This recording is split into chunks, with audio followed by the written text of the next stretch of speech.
আসসালামু আলাইকুম ওয়া রাহমাতুল্লাহি ওয়া বারাকাতুহু। বিসমিল্লাহি আসসালাতু ওয়াসসালামু আলা রাসূলিল্লাহি সাল্লাল্লাহু আলাইহি সাল্লাম। হাকিম চিকিৎসক এমকে হাসান বসরি, DUMS, মোমিন শাহী ইমানি মেডিকেল কলেজ অ্যান্ড হাসপাতাল। আমি আপনাদের কাছে আজকে একটা সুন্দর বার্তা নিয়ে আসতেছি। বার্তাটা হচ্ছে এটা যে আমি যে কথা বলতেছি, কথা বলার মেইন উদ্দেশ্য, কথা বলে পুরোপুরি স্পষ্ট আসার জন্য মেইন বাহক হিসাবে কাজ করে দাঁত। যদি দাঁত ভালো থাকে, আপনার দাঁত সুস্থ থাকে, দাঁত দিয়ে আপনি শক্ত জিনিস চিবাই খেতে পারবেন, শক্ত হাড় চাবাই খেতে পারবেন। আর দাঁত যদি আপনার মজবুত না থাকে, শক্ত না থাকে, দাঁত দিয়ে যদি রক্ত পড়ে, দাঁত যদি শিরশির করে, তাহলে এই দাঁত দিয়ে আপনি কিছু করতে পারবেন না, কিছু খাইতেও পারবেন না। এই জন্য সামনে কুরবানির ঈদ আসতেছে। আর আমার এই দাঁত দিয়া আরেকটা কথা বলতেছি, শুধু কুরবানির ঈদ দিয়া না, আমি যদি যত বছর আল্লাহ তালা হায়াতে বাঁচিয়ে রাখে, অত বছর যদি আল্লাহ তালা আমার এখানে দাঁতের সংখ্যা অনেকে 30, অনেকের 32 হয়ে থাকে, তো ওই দাঁতগুলি যাতে আমার মৃত্যুর আগ পর্যন্ত থাকে, এজন্য কী করতে হবে? এজন্য ভালো একটা পেস্ট ব্যবহার করতে হবে। যে পেস্টটা সাইড এফেক্ট নাই, কেমিক্যাল নাই, রং নেই, তারপরে এখানে ভেজাল মুক্ত।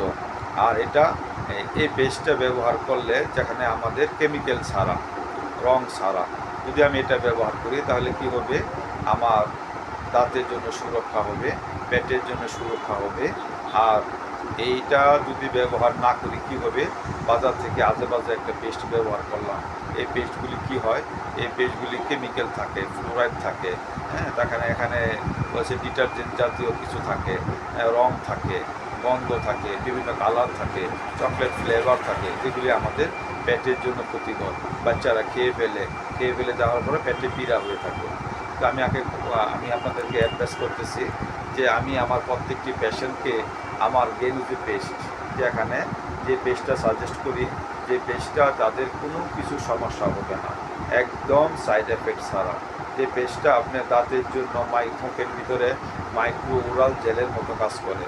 যদি আপনি 70 বছর আল্লাহ তালা হায়াতে বাঁচায় রাখে, আপনি 70 বছর পর্যন্ত আল্লাহ তালা আপনি এই দাঁত দিয়ে আপনি হাড্ডি চিবাই খেতে পারবেন ইনশাআল্লাহ। এটার ব্যবহারের নিয়ম, এই পেস্টটা ব্যবহারের নিয়ম, আপনি 2 বেলা ব্যবহার করবেন, সকালে এবং রাত্রে। সকালে এবং রাত্রে। অন্যান্য টুথপেস্টের মতো না যে তাড়াতাড়ি ফেলে দেবেন, কমসে কম 4 থেকে 5 মিনিট মাজবেন। মাজার পরে কুসুম গরম পানিতে কুলকুলি করবেন, ফেলে দিবেন।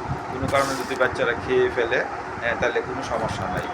জি আলহামদুলিল্লাহ, এই পেস্টটা আমরা ব্যবহার করব। কেমিক্যাল যুক্ত যেগুলি আছে, রঙওয়ালা পেস্ট, এগুলি আমরা ব্যবহার করব না। আর পেস্ট্রিগুলির মধ্যে বিভিন্ন কালার কোড আছে, এই কালার কোডগুলি আমরা লক্ষ্য করব। অন্য ভিডিওতে আমি আলোচনা করব যে এখানে আমার এই কোন পেস্টের জন্য কোন আছে। আমাদের পেস্টটা একদম কেমিক্যাল মুক্ত এবং মানে এখানে অর্গানিক পেস্ট আছে। এটা আমাদের জন্য, স্বাস্থ্যের জন্য ভালো। আর এটা আমার অফিসিয়াল পেজ। যদি কারো ভালো লাগে পেজটা, তারপরে আমার লেকচারগুলি ভালো লাগে আপনাদের কাছে, এখানে লাইক এবং কমেন্টস করবেন। জি আসসালামু আলাইকুম ওয়া রাহমাতুল্লাহি ওয়া বারাকাতুহু। আর পেজটা সাবস্ক্রাইব করে রাখবেন।